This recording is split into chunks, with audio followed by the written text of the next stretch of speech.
Damai sejahtera Allah yang melampaui segala akal kiranya menyertai hati dan pikiranmu di dalam Kristus Yesus Tuhan kita. Amin. Saudara-saudara kekasih dalam Tuhan Yesus Kristus, firman Tuhan yang ditetapkan menjadi khotbah dalam ibadah minggu kita pagi hari ini diambil dari kitab Matius pasal 10 ayat 32 sampai dengan ayat 38. Demikian firman Tuhan.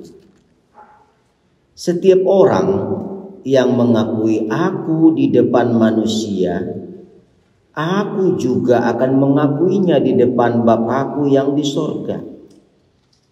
Tetapi barang siapa menyangkal aku di depan manusia, aku juga akan menyangkalnya di depan Bapakku yang di sorga. Jangan kamu menyangka bahwa aku datang untuk membawa damai di atas bumi. Aku datang bukan untuk membawa damai, melainkan pedang. Sebab aku datang untuk memisahkan orang dari ayahnya, anak perempuan dari ibunya, menantu perempuan dari ibu mertuanya, dan musuh orang ialah orang-orang seisi rumahnya. Barang siapa mengasihi bapa atau ibunya lebih daripadaku, ia tidak layak bagiku. Dan barang siapa mengasihi anaknya laki-laki atau perempuan lebih daripadaku, ia tidak layak bagiku. Barang siapa tidak memikul salibnya dan mengikut aku, ia tidak layak bagiku. Demikian firman Tuhan. Kekasih Kristus, topik yang ditetapkan melalui almanak dalam ibadah minggu kita adalah mengikut Yesus dan memikul salib. Mangihutun Yesus jala mamorsan silang. Sekilas bila kita membaca dan mendengarkan firman Tuhan yang telah kita dengar tadi, terutama pada ayat-ayat yang di tengah, seolah-olah kita dibuat tidak mengerti. Kenapa Yesus membawa pedang kepada keluarga, kepada relasi, dan bahkan kepada keluarga besar dikatakan tadi sesuai dengan nats yang telah kita dengarkan, baik kepada ayah, ibu, anak, menantu, dan bahkan musuh orang ialah orang-orang seisi rumah. Padahal keluargalah bagian daripada menyimpan atau memberikan sesuatu informasi yang sifatnya yang khusus. Karena keluargalah bagian daripada yang mempunyai hubungan relasi yang sangat dekat dan jelas. Dan bahkan dikatakan lagi di ayat 37 tentang mengasihi. Barang siapa yang mengasihi bapa atau ibunya, mengasihi anaknya laki-laki atau perempuan lebih daripada aku, ia tidak layak bagiku. Jelas di sini Yesus menyampaikan suatu pembatasan dan juga pemisahan. Namun mari kita jangan melihat sebatas letterlet atau sekilas begitu saja. Kita akan melihat resiko, konsekuensi daripada mengikut Yesus. Lebih jelasnya kita akan melihat ketika Yesus memanggil 12 orang muridnya, itu dapat kita baca dari mulai ayat 1, serta memberikan pengutusan, panggilan untuk bersaksi. Sehingga menjadi saksi-saksi Kristus.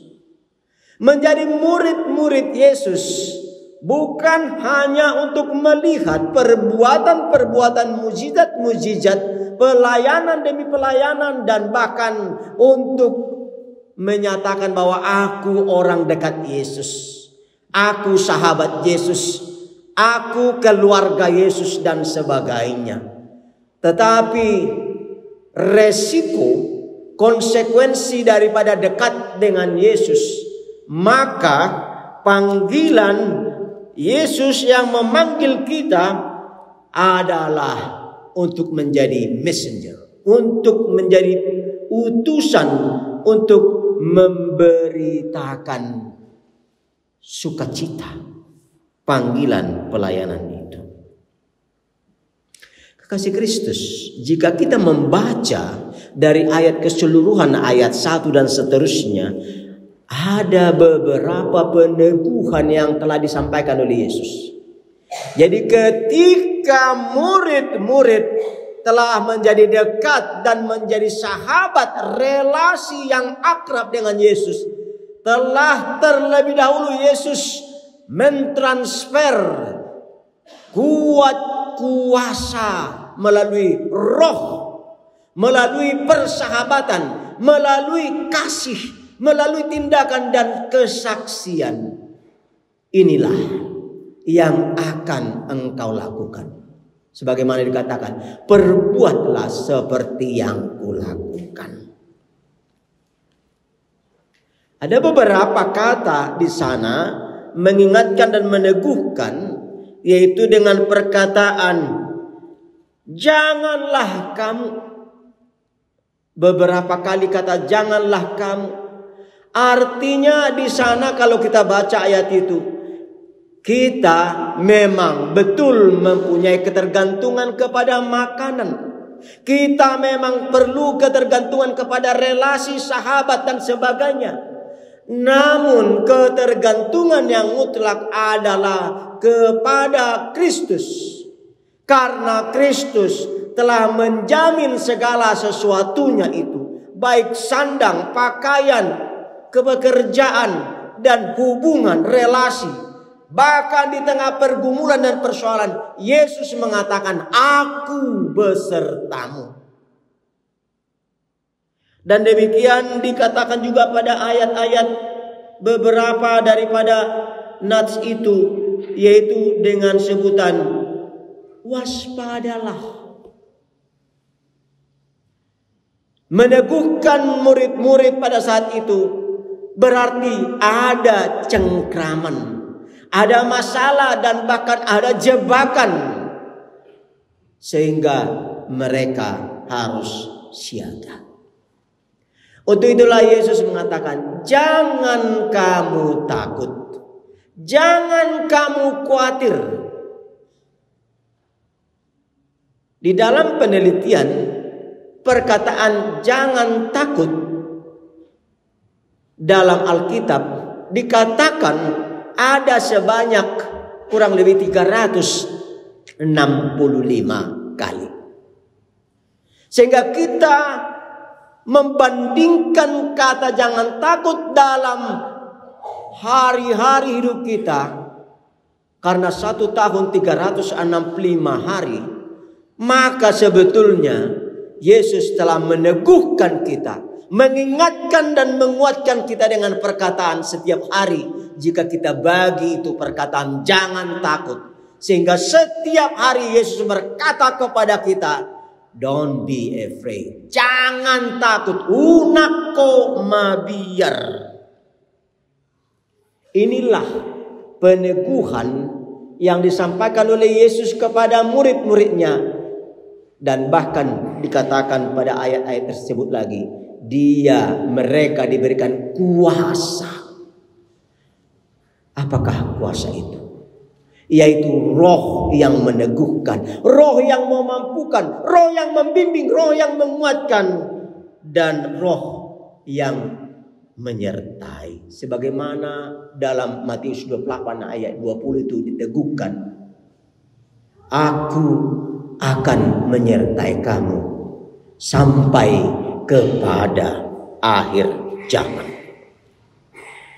Kekasih Kristus, dengan demikian pembatasan itu, pemisahan itu bukan berarti bahwa Yesus mengklasifikasi, bukan Yesus mengagitasi, bukan Yesus mengkotak-kotakkan, tetapi sebetulnya di dalam hal percaya, di dalam hal mengikut Yesus, di dalam hal pemuridan, maka Yesus yang mutlak adalah pemilik daripada persuruhan untuk pemanggilan itu, menseleksi setiap saat. Tuhan Yesus membuat rancangan dan rencana bagaimana hidup kita menjadi hidup yang menjadi orang yang bersaksi di tengah kehidupan, di tengah panggilan kita. Ada beberapa kata itu kita lihat tentang hal mengakui dan menyangkal, tentang masalah damai dan masalah musuh atau pedang, dan kasih diri, dan berkaitan dengan atau berhubungan dengan terhadap mengikut Tuhan. Kekasih Yesus, apa yang akan kita ambil hikmah daripada firman Tuhan pada saat ini, dikala firman Tuhan pada saat ini dengan topik mengikut Yesus dan memikul salib? Apa yang dapat kita petik sehingga menjadi saksi-saksi Kristus pada saat ini di tengah kehidupan kita adalah saksi yang terpanggil dan melayani untuk mengikut Yesus serta memikul salib. Setiap orang telah dipanggil, dan setiap yang dipanggil mempunyai konsekuensi dalam mengikut Yesus serta memikul salibnya.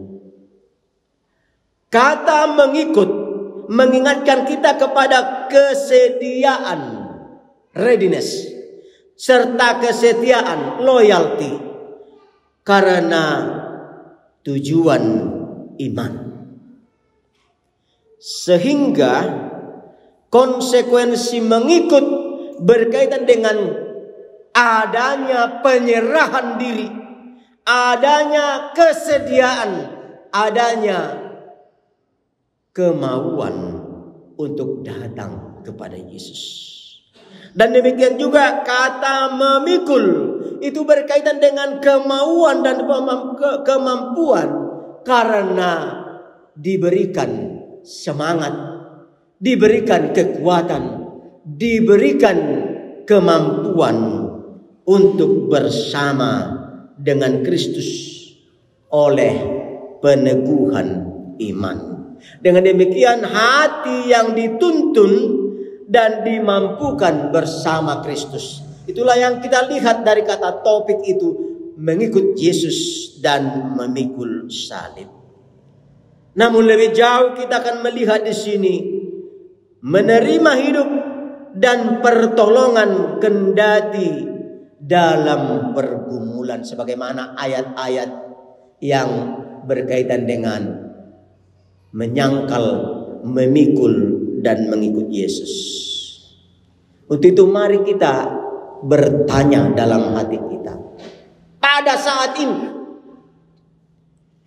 apakah engkau bergumul oleh karena panggilan Tuhan? Apakah engkau menderita oleh karena panggilan Tuhan?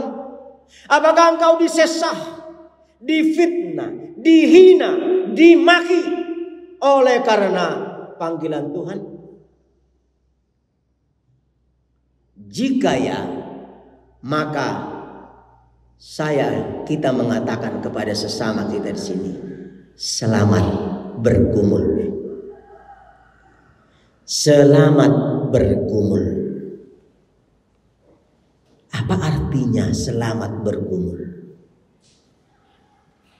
Itu menandakan bahwa mengikut Kristus bukanlah pekerjaan yang gampang, bukanlah pekerjaan yang mudah, bukanlah asal-asalan instan, bukanlah sebagaimana ada sebutan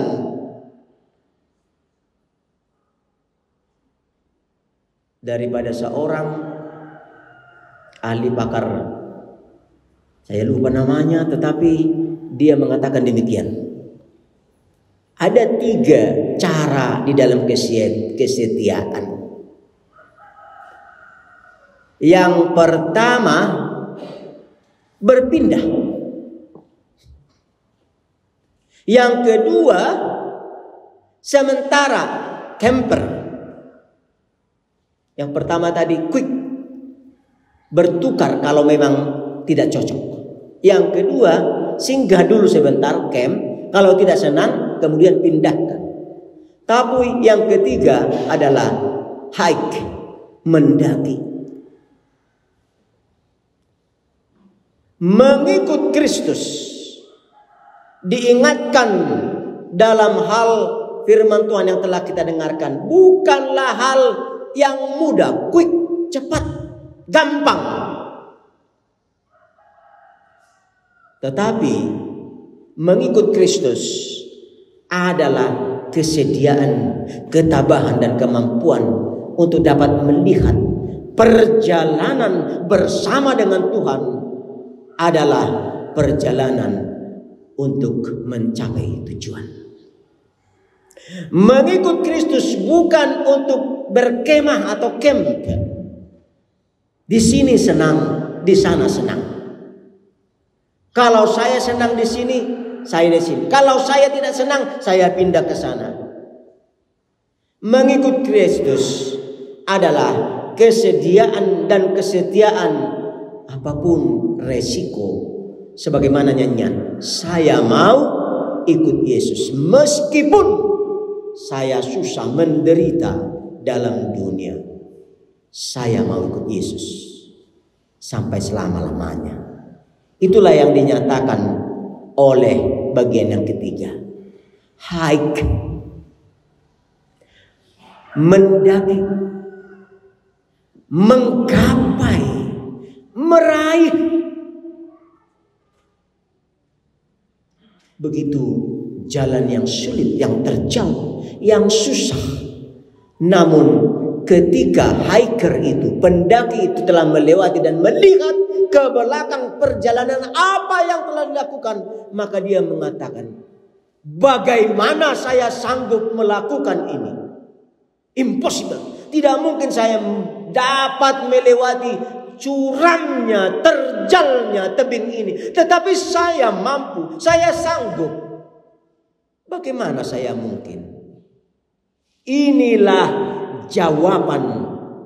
Inilah kesaksian terhadap pergumulan itu.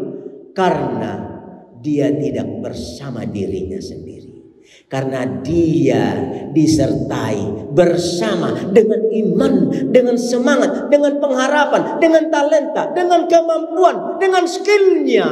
Dia masuk bersama dengan Tuhan. Dia menjalani kehidupan itu. Kekasih Kristus, dalam firman Tuhan yang kita telah dengar tadi, dihadirkan tentang salib. Salib yang dapat membuat terjerembab. Salib yang menjadi beban, yang susah dan berat. Salib yang dapat membuat menyangkali kesaksian bersama dengan Tuhan.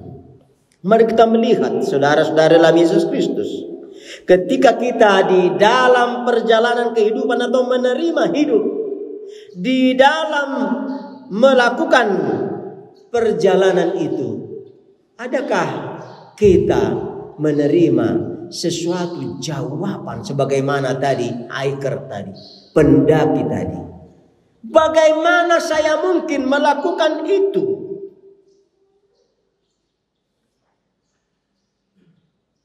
Adalah iman yang meneguhkan, yang menguatkan dan mengokohkan kita untuk kita mampu. Karena ternyata di dalam perjalanan itu kita menemukan, kita menerima, dan kita menghadapi berbagai ragam pergumulan-pergumulan itu. Oleh karena iman, kita boleh mengatasi.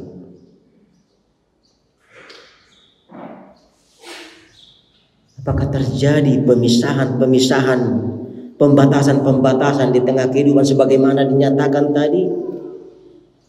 Kekasih Kristus, ketika firman, ketika iman telah menghidupi seseorang, maka pasti ada. Apakah itu di tengah keluarga, apakah itu di tengah pekerjaan, apakah itu di tengah komunitas, dan terlebih dalam kaitannya dengan relasi hubungan antar iman, antar agama. Oleh karena menyaksikan iman, maka ada kalanya kita mengalami tekanan, mengalami pergumulan, persoalan, dipisahkan. Tidak usah jauh-jauh. Ketika kita berada di tempat restoran untuk makan, maka kadangkala ada yang melupakan imannya, ada yang melalaikan imannya. Kalau kata hatinya sudah mengatakan, mari Tuhan, besertalah dengan kami, berkatilah makanan dan minuman ini, dan seharusnya dia mensyukurinya dalam doa sebelum dia atau mereka menyantapnya. Namun ada kalanya oleh karena ramainya di tempat itu, atau karena yang datang adalah orang yang katakanlah tanda kutip minoritas, sehingga orang lain di sekitar itu tidak sepertinya sama dengan kita, atau mungkin oleh karena banyak faktor sehingga mari kita menikmati makanan ini. Itu hanya contoh kecil. Mungkin di tengah keluarga juga, ketika suami dan istri tidak seia sekata ketika menerima suatu hajatan, contohnya pertangyangan. Ada kalanya si bapak mengatakan, "Aku butuh pertangyan, Oma," katanya.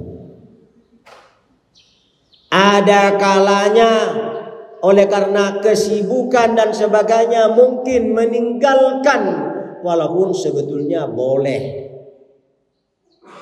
meminta izin.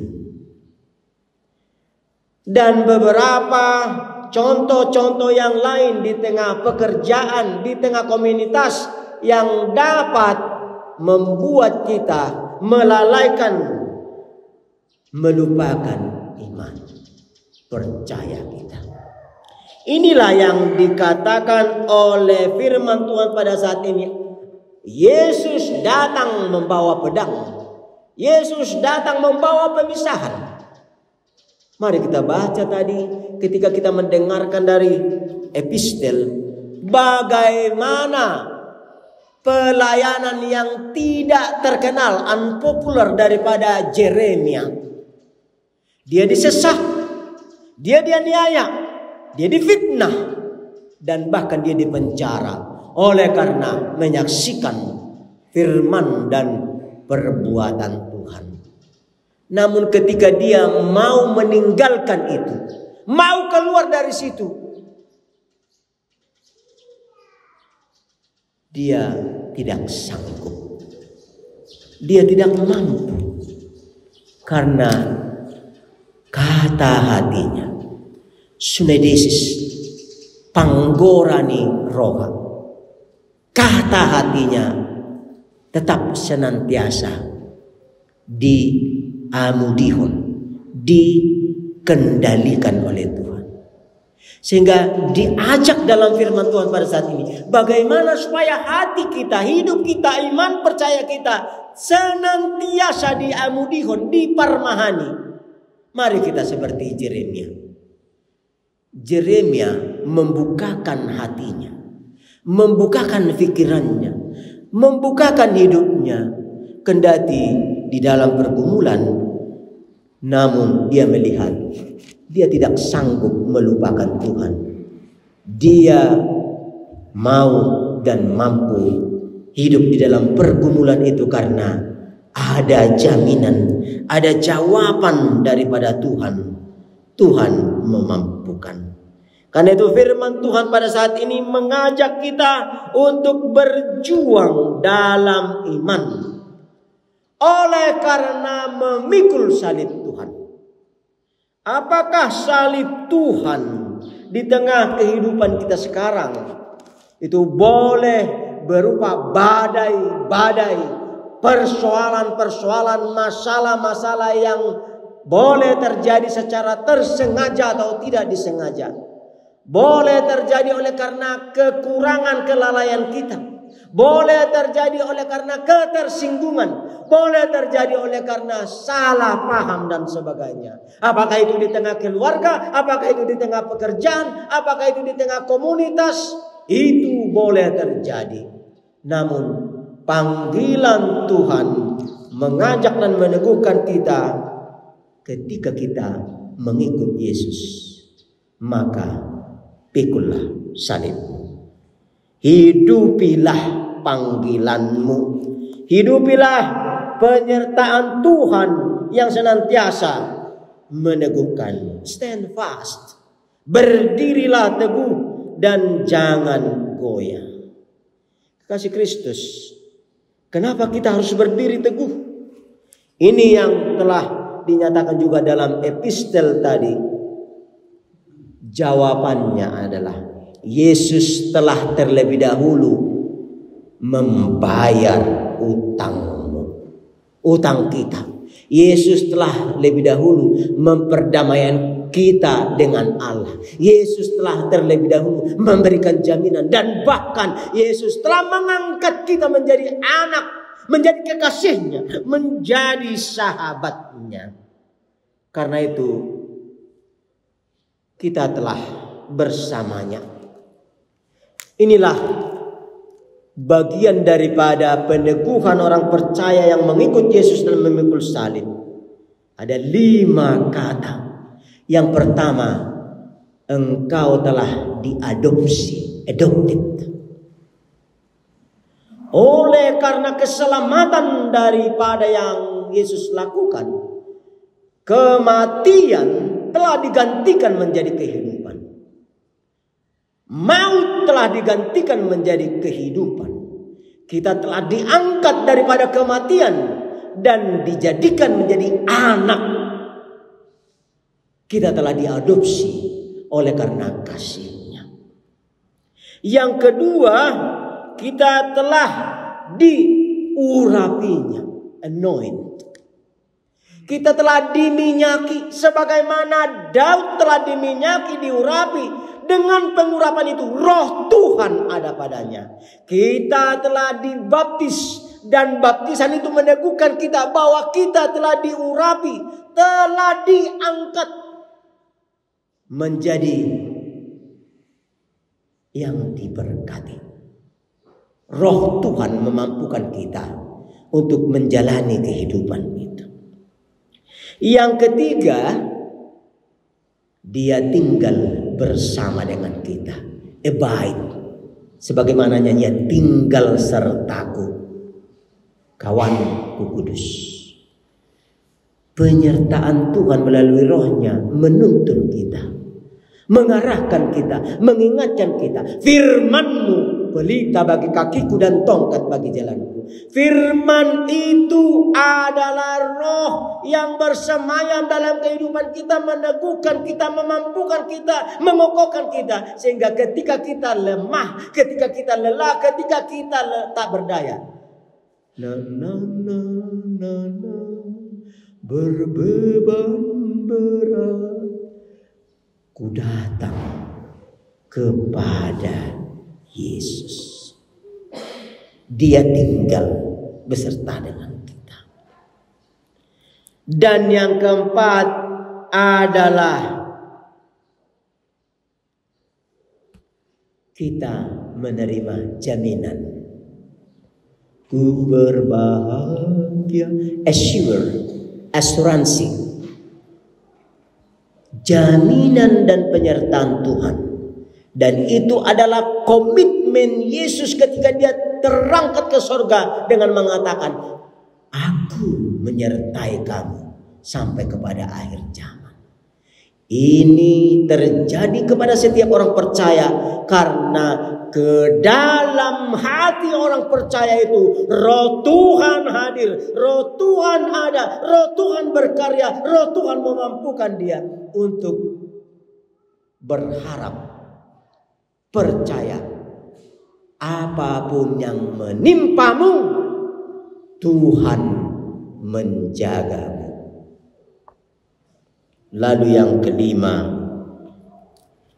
yaitu kita diteguhkan bersinar, arise, bersinar.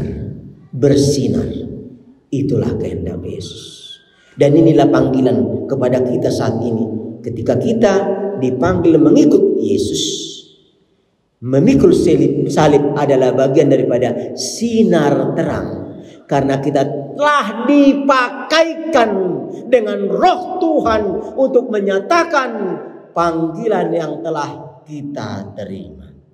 Karena itu kekasih Kristus, ikut memikul salib bersama dengan Tuhan, kita akan dimampukan sebagaimana Paulus menyaksikan dalam Filipi 4 ayat 13. Segala perkara dapat kutanggung di dalam Dia yang menguatkan aku. Karena itu kekasih Kristus, ada ilustrasi, dan ini menjadi bagian terakhir daripada peneguhan kita melalui firman Tuhan pada saat ini tentang kepengikutan kita dan salib yang ada ditawarkan bagi kita.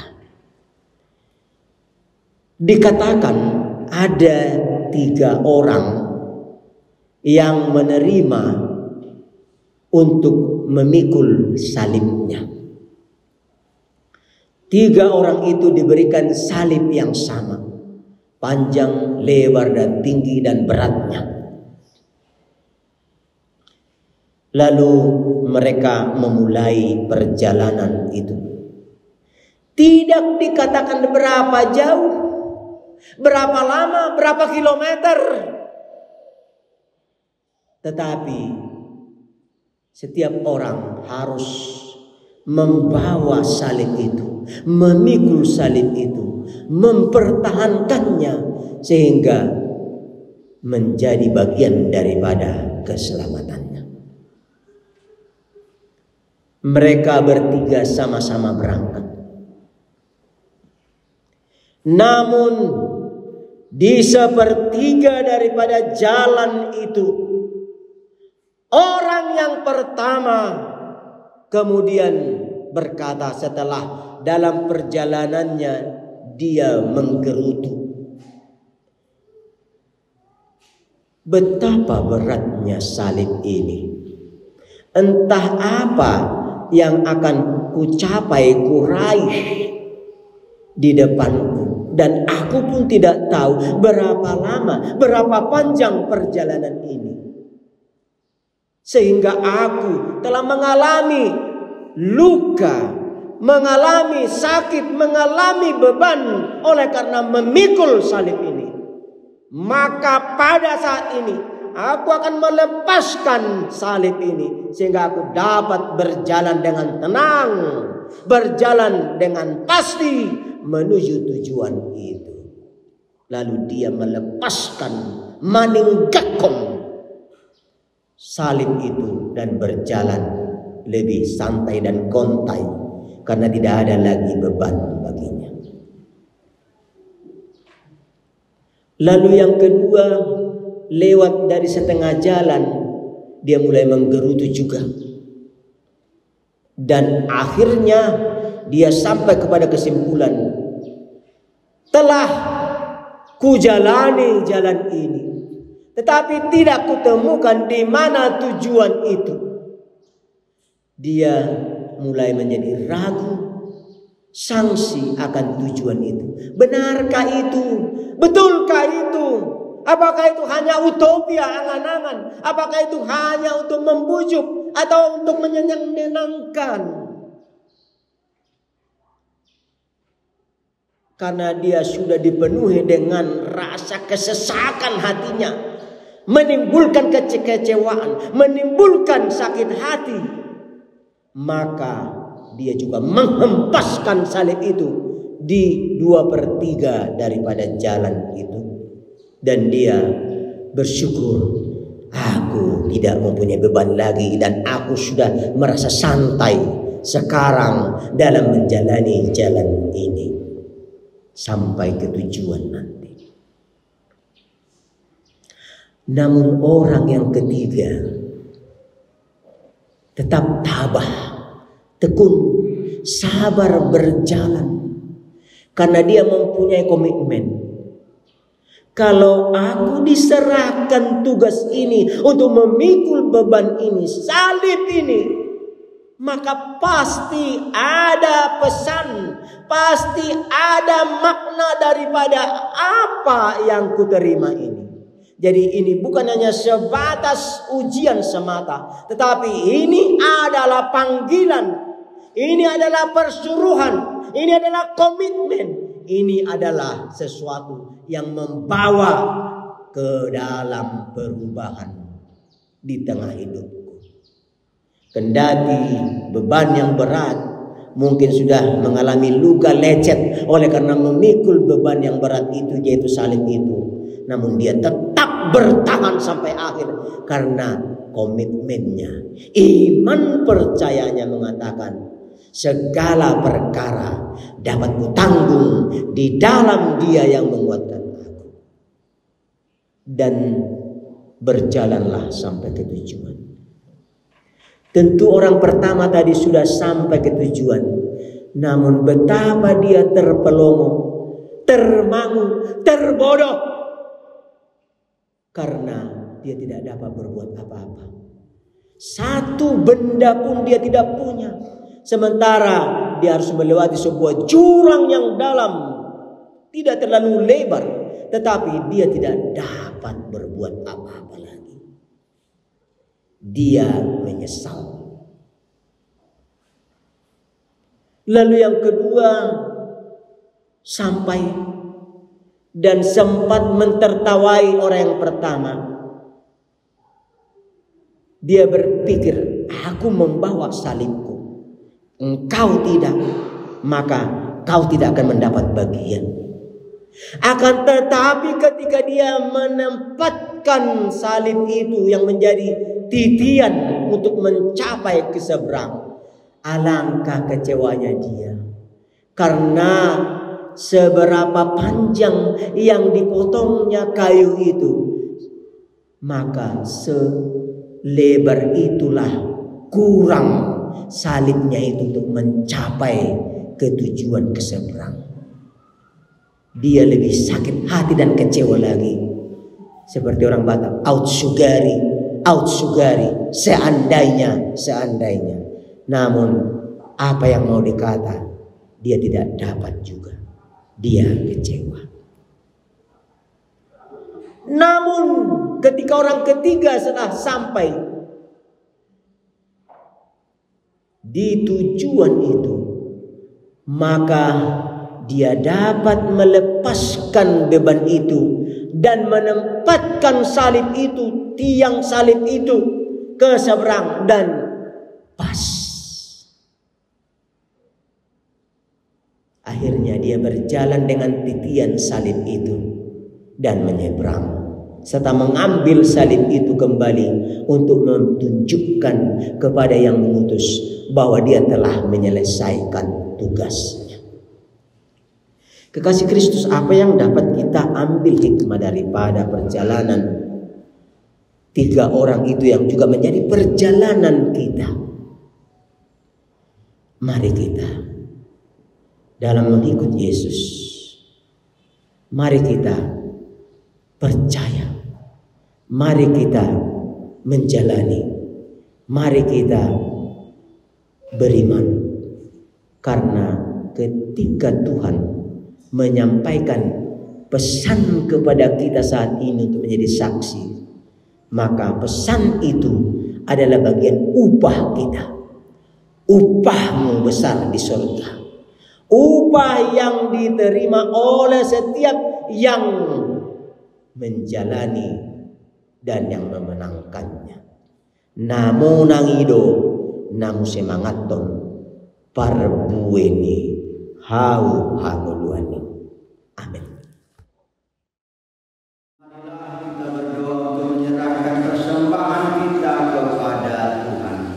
Ya Allah, Bapa kami yang di surga, kami mengaku bahwa Tuhan adalah sumber dari segala karunia yang melimpah dalam kehidupan kami masing-masing. Sebahagian daripada karunia itu kami serahkan kembali sebagai persembahan kepada Tuhan. Terimalah dan berkatilah persembahan umat-Mu ini, agar dapat kami pergunakan untuk pekerjaan dan pelayanan kerajaan Tuhan di dunia ini. Bukalah hati kami untuk mengenal betapa banyak berkat dan karunia yang kami peroleh dari Tuhan, supaya kami senantiasa bersyukur kepada-Mu. Di dalam nama Yesus Kristus Tuhan kami. Amin.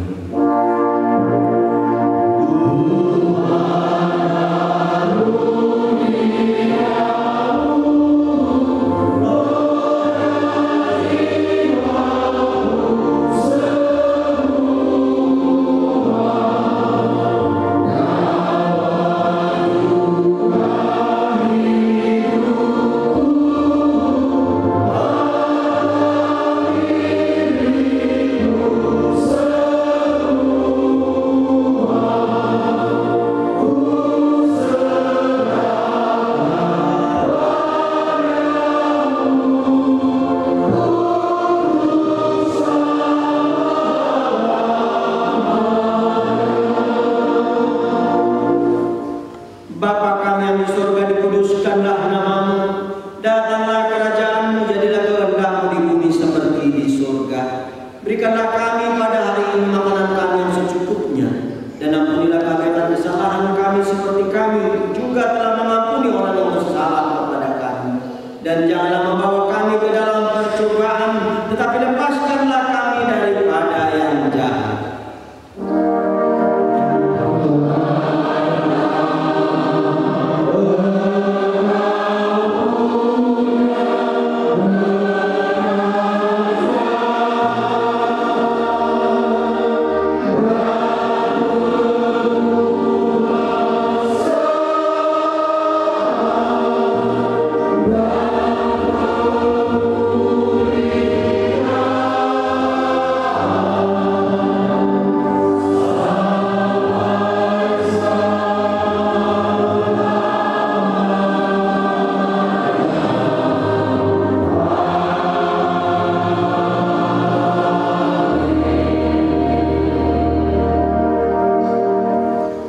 Pulanglah dalam damai sejahtera dan terimalah berkat Tuhan.